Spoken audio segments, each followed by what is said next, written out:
Survival mode. I'm sorry you couldn't be here. But I announced I was going to play Final Fantasy VIII, so I would have felt weird if I didn't. But here, you get a shout out in the Platinum Pop video. Enjoy. I'm gonna full life Zell. Oh shit. Oh, this is it. Maybe I'm a lion.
I love this song. Oh, I love it so much. It's my favorite battle theme. Oh, it's so good.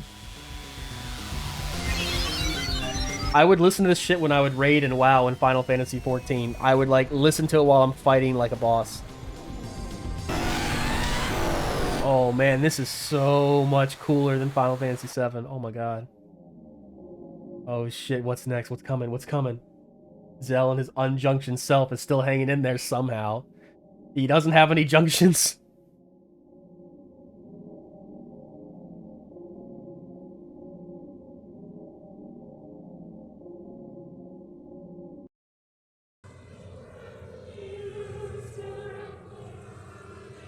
It's like 2001: A Space Odyssey. Oh my God.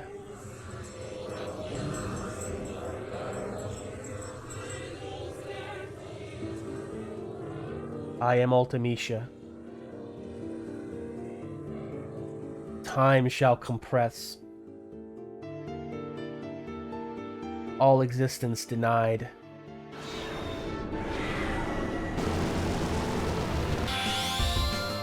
Alright, Zell, hit her with my final heaven with no junctions at all. Show her what you're working with. Is she gonna spin around? No, she's not gonna spin around. Oh, she is gonna spin around! Oh, man. Yo, what if this kills her? What if Ultimecia gets killed by an unjunctioned Zell? Come on, come on, come on, Zell. Come on. Come on, unjunctioned Zell. Take out Ultimecia with a my final heaven.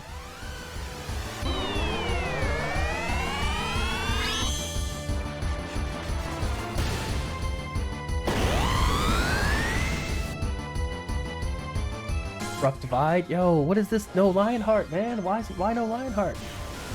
He might actually kill me unless I can get a turn. And full life. Zell can't do anything. Zell can only attack. I should have used a Mega Elixir instead of bringing Zell's dumbass back to life.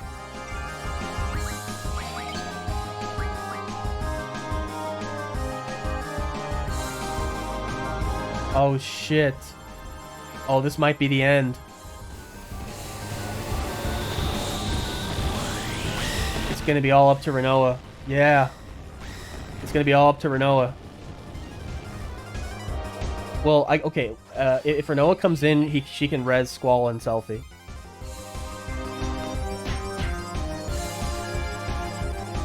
No way. No way. No way. No way. An unjunctioned Zell save the day after Squall and Selfie with their maximum stat and best magic couldn't do it. A fucking look at him! Look at him! We need now to get back up. Like, oh shit, Zell, thanks.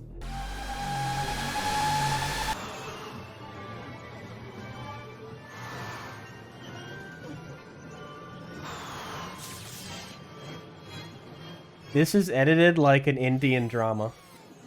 And I'm living for it.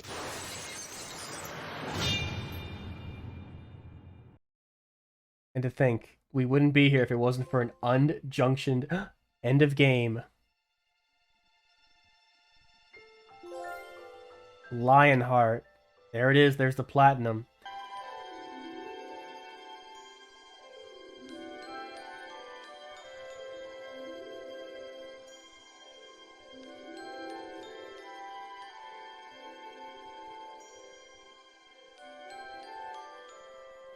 Oh, that's a beautiful FMV. Oh, it's a beautiful scene.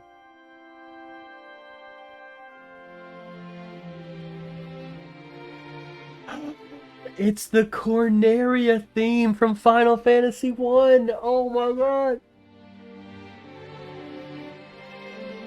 Oh, I'm sorry. It's the main theme from Final Fantasy 1. This is what plays when you cross the bridge after defeating Garland and you see the title screen for the first time. This is what plays. This is the theme from Final Fantasy 1. Oh, Keistis, you look even better in FMV. Oh, Irving. Hey, Irving, you've got Selfie. Why don't you back the fuck up before you get shot the fuck up? You can't handle Keistis. She's too much for you. She's got a whip. Don't fuck with her. Punch him. Punch Sid. Fucking asshole. Who's recording it? Is it Selfie? I think it's Selfie. Oh yeah, in this game, Selfie invents social media. Damn. Adia looks good, like, no matter what. Like, she looks like she's their age. She's got to be in her 40s or 50s. Oh, I've never heard the theme of Final Fantasy 1. So good. Oh, it's so triumphant. I love it. For as much as this game breaks from the series, to hear the theme from Final Fantasy 1, it takes me home again. Oh, Selfie's got Irving's hat on. And he finally got his brioche. They call it hot dogs, but it's like flavored bread. Yeah. Oh, he ate too much. He's choking. Oh, no. Oh. Does Selfie invent the selfie? Yeah, she does. Selfie looks fucking adorable with Irving's hat on. God damn. Man, you know Irving is getting something tonight. And when a girl starts wearing your hat and she's like, "Oh man, that's it." Who's recording it all? Look, it's Angelo. Angelo, we basically never used him because Renoa never got pulled into the final battle. Oh, what is it? Ooh, it's Renoa. Oh, the battery's dying. Oh, we gotta sit through the credits? Okay, this is the perfect time to talk about it. Holy shit, go play this game. Go fucking play this game. I can't believe, like, I played Final Fantasy VIII before. I played it, not a lot, but I played it through about, I played it through, 90% of the way twice. This is my first time beating it, right? Because I had this thing I did when I was, younger. I would be scared to go past points of no return because I'd be afraid I would miss something. And I would eventually get to a point where I would just lose interest and move on to something else, and I would never go past the point of no return. Before I played this playthrough, I'd never gotten a Disc 4. I'd never gone through time compression. I'd never been to Ultimicia's castle. Tonight was the first time I ever went to the final dungeon and beat the game and fought Omega Weapon. Oh man. Like growing up when I was younger, you know, this primary source for historical purposes, right? When I was in high school, people talk about Final Fantasy VIII. They're like, don't play Final Fantasy VIII, just skip it. I got an art book today about Final Fantasy 7, 8, 9, and it's like this thick, but only a small portion of it is Final Fantasy VIII. I don't think it's controversial to say that Final Fantasy VIII is seen as kind of a black sheep of the series because it's maybe the battle system's a bit more complex than people wanted. Maybe they didn't like the directions the story goes. But I'm right here right now saying I fucking love this game. It might be my second favorite Final Fantasy. I don't know. It's definitely second or third. I'm sorry, Final Fantasy X is probably always going to be the best because I just have so many feels, but I think Final Fantasy VIII has overtaken Final Fantasy VII. I'm sorry. Like, Final Fantasy VII, like, it's so hard to overlook, like, how good the animations are, how good the character models are, how good the transitions are. And I know the remastered update a lot of the character models, but they had to work with something. They look gorgeous. It blows my mind that 2 years after Final Fantasy VII, they made this. This looks like a PS2 game or a PS3 game in parts. It's amazing. And it's full of FMVs. Probably 2 or 3 more times more FMVs than Final Fantasy VII. Oh my god, this game. Oh, it's amazing. Oh, it's so good. I enjoyed this game way more than 7 Remake. And more than Crisis Core. Oh, Squall smiling! Smiling Squall! That's a rare Squall. Oh, they kissed! Now kissed. Now kissed. That's right.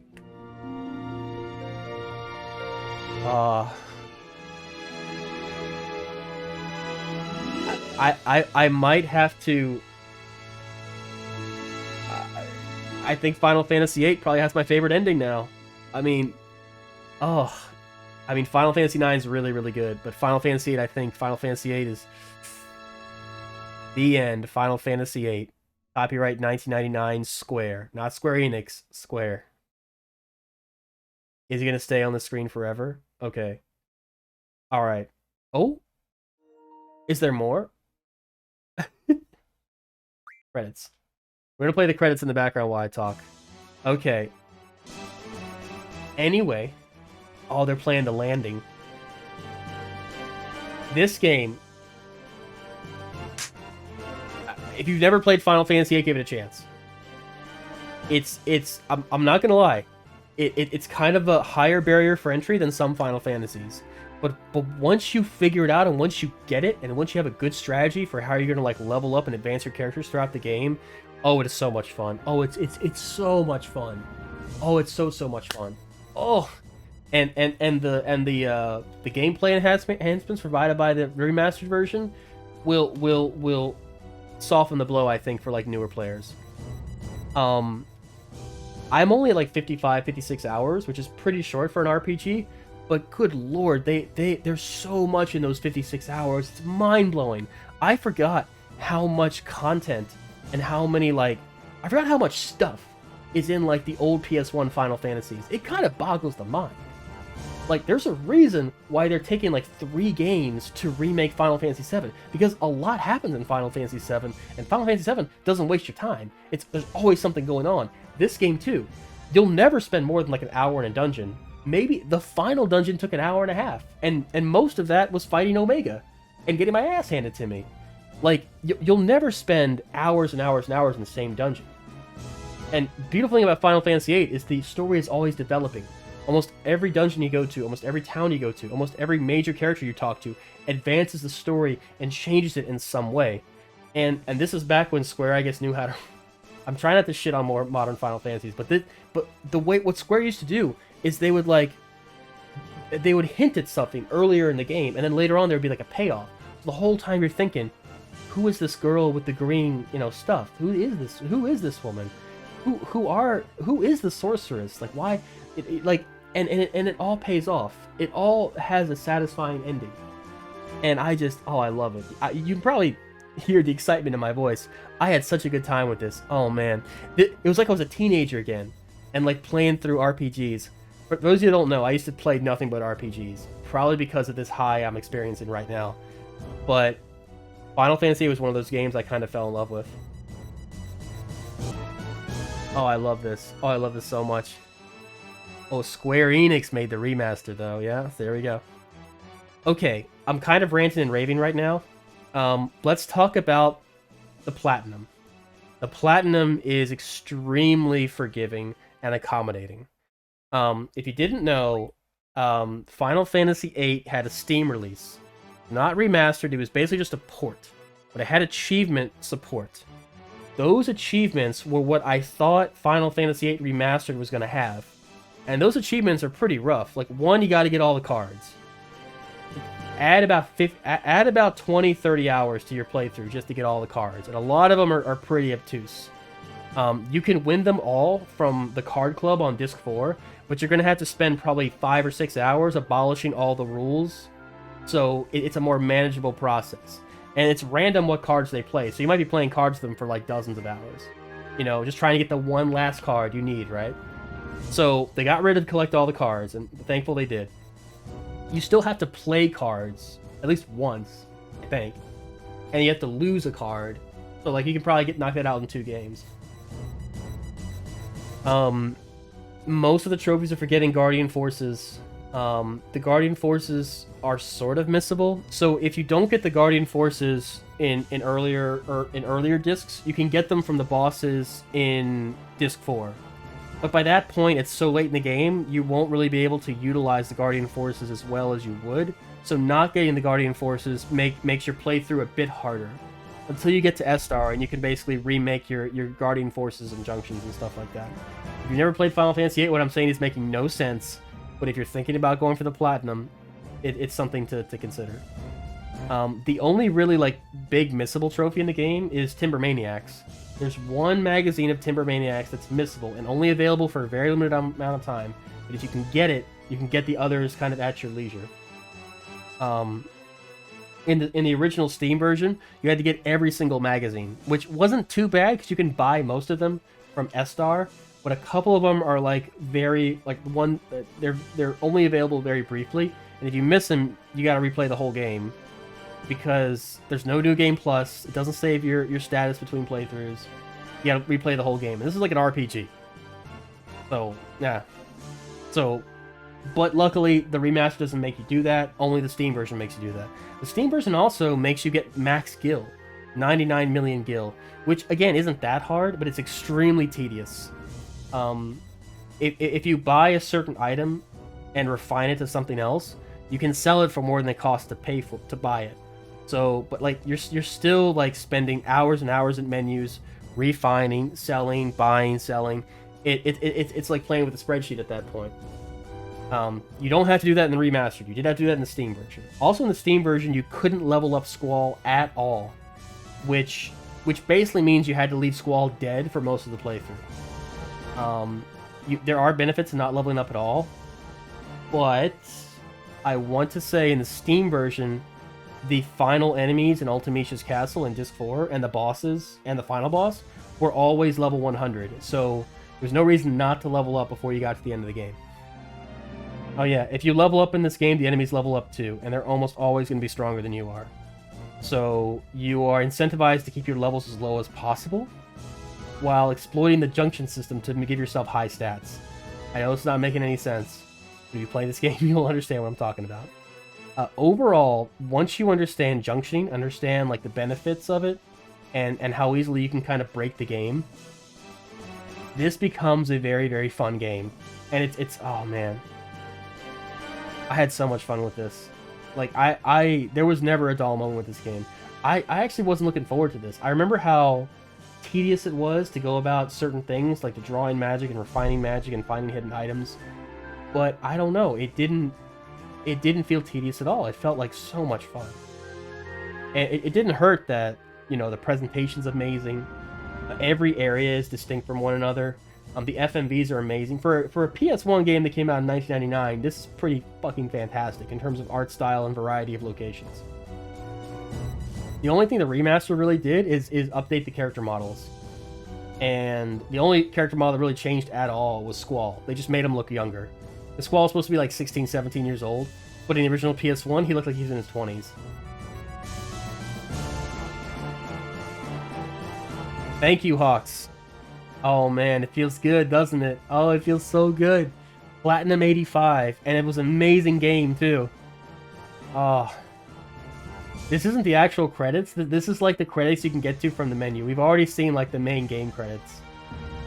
I'm riding that high that you only get when you finish a long RPG. Even though I finished it in like 9 days. Less than 2 weeks I finished this. Oh, man. I think that's it. I'm gonna stop the recording.